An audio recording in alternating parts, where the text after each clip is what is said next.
Hoy día nos acompaña la investigadora de la Universidad de Costa Rica, quien es coordinadora además de la Red de Evaluación de Procesos de Gestión Pública en Pandemia y Participación Ciudadana, EVAPROP, que funciona al alero del Programa Iberoamericano de Ciencia y Tecnología CITED, y que además está en Chile. Margot Mena Yang, la saludamos de inmediato. ¿Cómo está, profesora?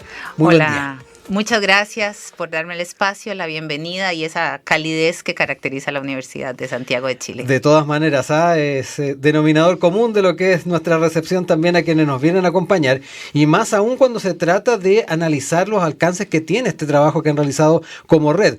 Para ser bien explicativos con quienes nos están escuchando, estás en Chile en el marco de una visita a instituciones en diferentes países que son parte del programa. Y bueno, estás en la USACH y queremos aprovechar esta presencia para abordar algunos de los temas que interesan a Iberoamérica en el ámbito de lo que es la cooperación en ciencia, tecnología e innovación, pero en este enfoque justamente de pandemia y participación.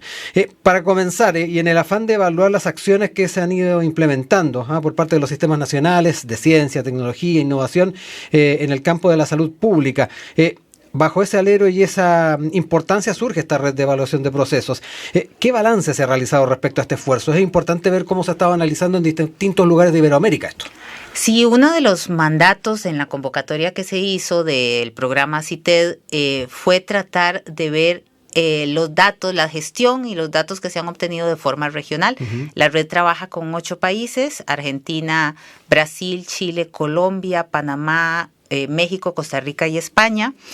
Y a partir de lo que cada uno de los países realizó y de cómo su ciudadanía respondió, estamos intentando consolidar un modelo de información pública que pueda ayudar a gestionar pandemias futuras. Uh-huh. Y es muy interesante porque vamos justo en el segundo año, o sea, nos quedan 2 años más, es una red de 4 años, y no solamente las personas crecen en la interacción, sino que hemos logrado también, por ejemplo, hacer una línea de tiempo navegable abierta al público donde se puede ver la evolución de cada una de las decisiones en los distintos países que forman la red.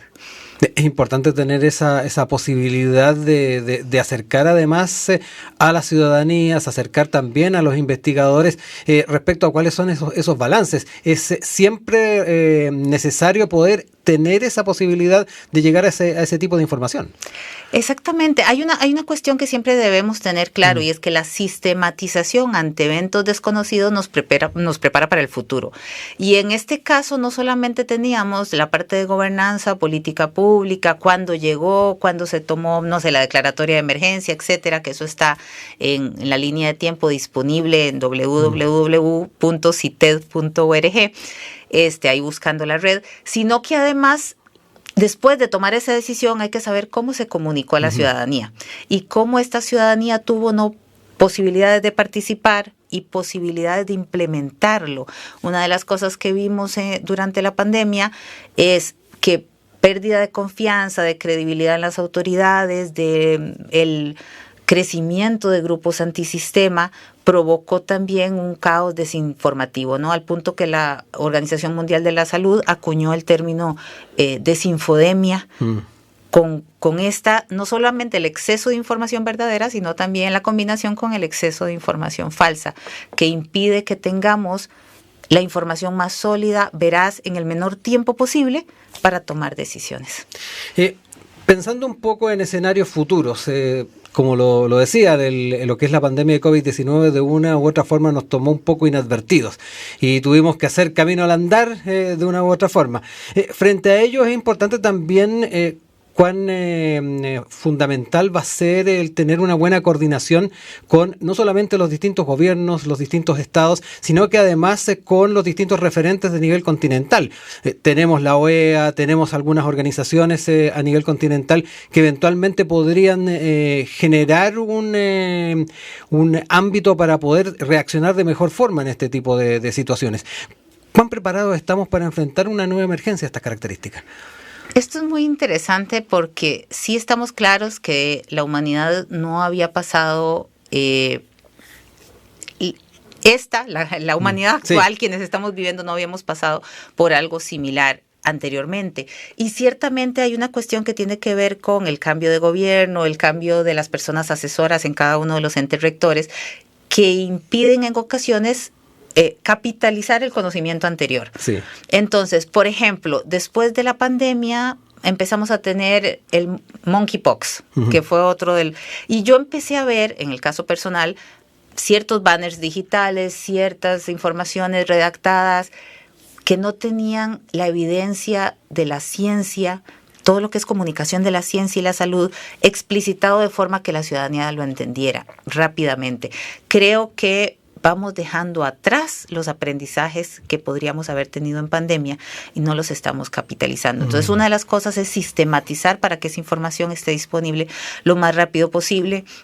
Otra de las cosas que me parece que es un llamado a las universidades, a los centros de educación superior, es que también podamos establecer especialidades en comunicación de la salud pública, en comunicación de la ciencia, en comunicación del riesgo, para que podamos atender lo que llamamos contexto de multiamenaza, que es con el que vivimos ahora y que hace que cada día tengamos que enfrentarnos a la toma de decisiones en un ambiente que puede ser más agresivo, más peligroso. Entonces, creo que es algo interesante. Y la otra cuestión es también cómo vamos preparando a la sociedad para que entienda el proceso de generación del conocimiento científico. Que lo que pasó en pandemia fue exactamente eso. Íbamos conociendo poco a poco lo que podía suceder, cómo se transmitía, qué tanto sobrevivía el virus en exteriores, en interiores. Y esto, como la humanidad estuvo en primera fila viendo el proceso, en ocasiones no sentían certidumbre. Decían, ¿por qué los científicos hoy nos dicen que las mascarillas de tela no y ahora son solo las otras? Y esta cuestión es también, hay que incentivar la cultura científica. Y en ocasiones, y por eso digo que es un llamado también a las universidades y a los centros de producción del conocimiento, deberíamos empezar de nuevo a popularizar las bases de la ciencia, a que se entienda desde chicos cómo se va haciendo las bases de las disciplinas científicas y cómo se van descubriendo nuevas evidencias.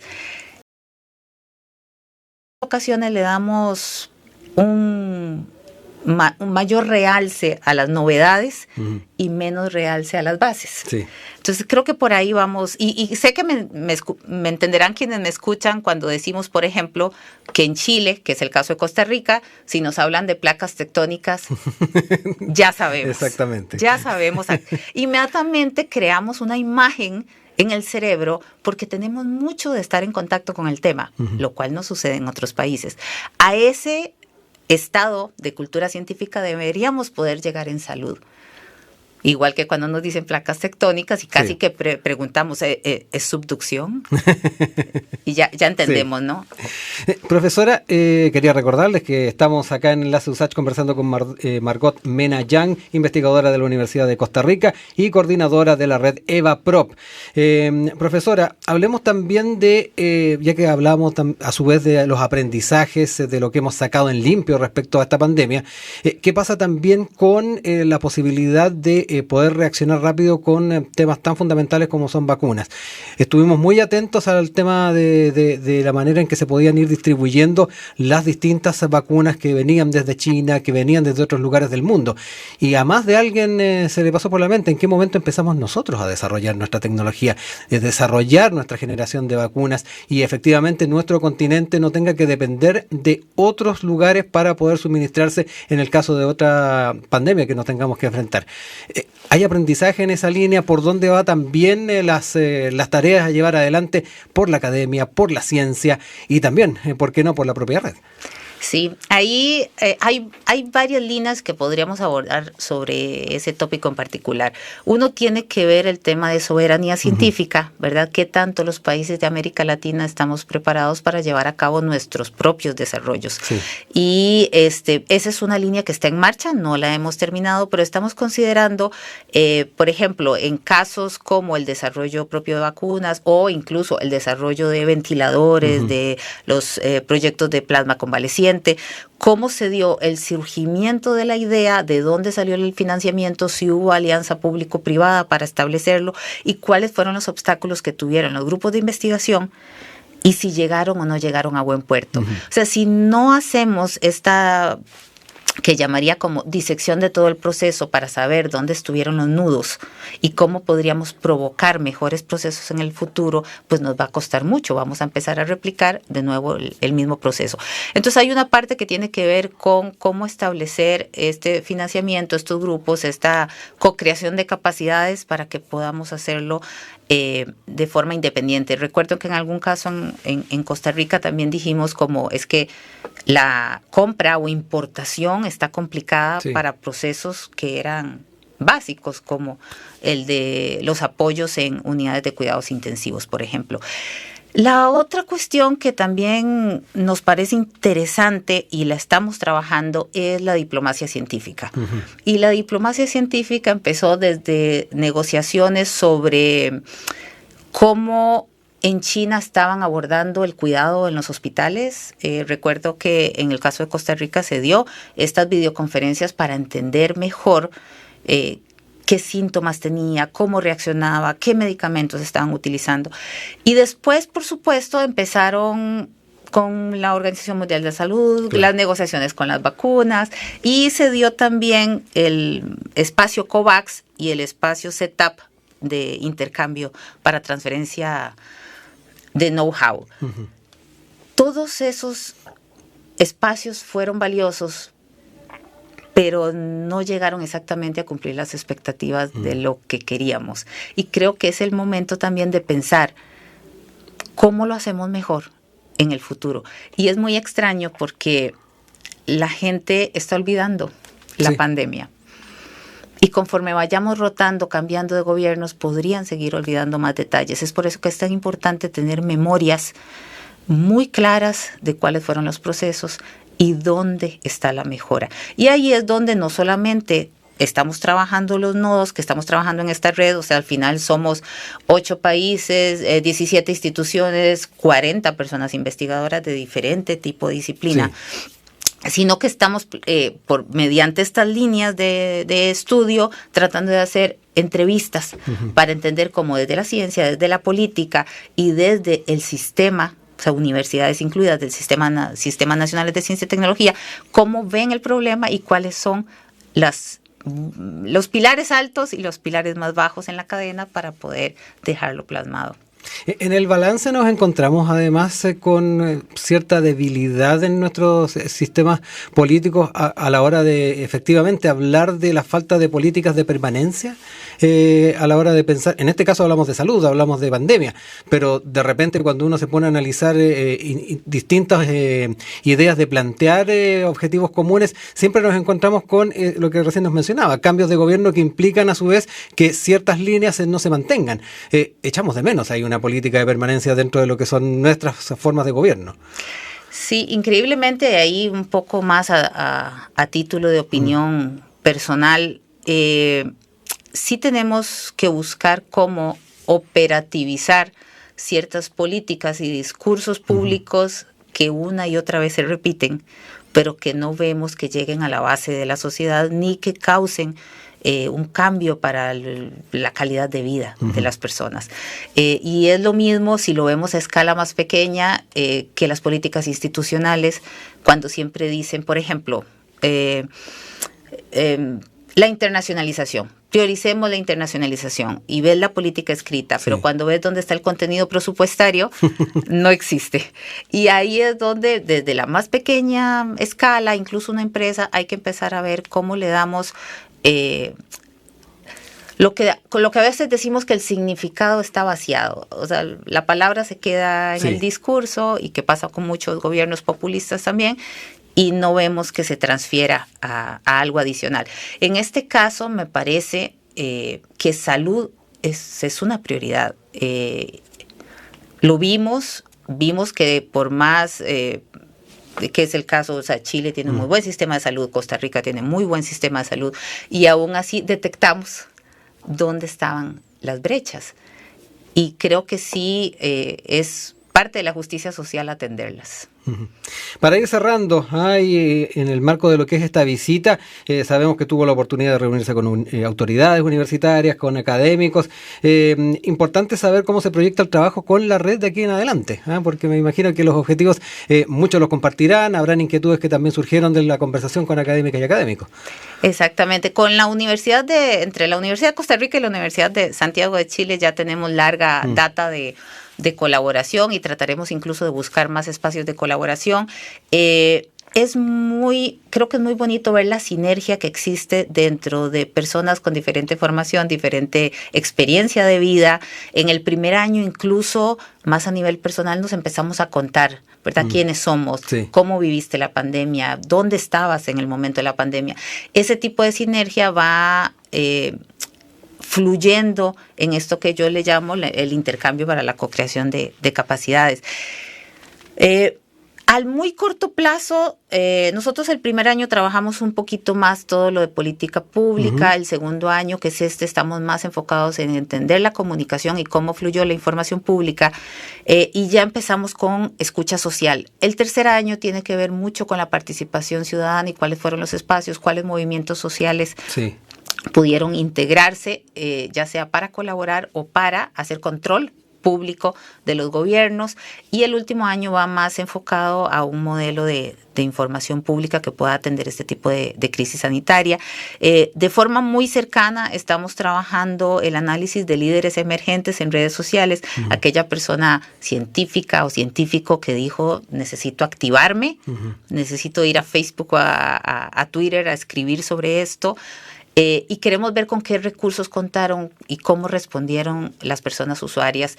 Eso por una parte, y la otra que tiene que ver con la conversación pública sobre vacunas y sobre, por ejemplo, mascarilla, incluso sobre tal vez pruebas PCR, cómo la gente incluía o no hechos de evidencia científica o desinformativos en la conversación pública. Creo que eso también es muy interesante porque además de la gestión política, tenemos que entender muy bien qué fue lo que pasó en la base social para poder realmente integrarlos en procesos futuros.